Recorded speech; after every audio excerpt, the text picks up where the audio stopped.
This is the National Weather Service Office in Wilmington, Ohio. The preceding signal was the weather radio station KIG, 86 Columbus, Ohio, public warning system. During potentially dangerous weather situations, specially built receivers can be automatically activated by the signal to warn of the impending hazard. Tests of the signal and receiver's performance are normally conducted by the National Weather Service between 11 a.m. and noon each Wednesday. If there is a threat of severe weather, the test will be postponed to the next available good weather day. Reception of this broadcast, and especially the warning alarm tone, will vary at any given location. This variability, normally more noticeable at greater distances from the transmitter, can occur even though you are using a quality receiver in good working order.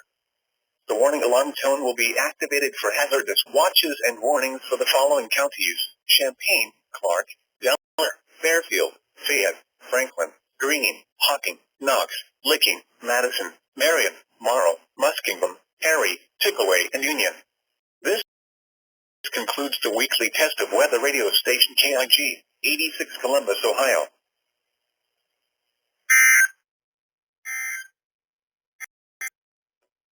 Now,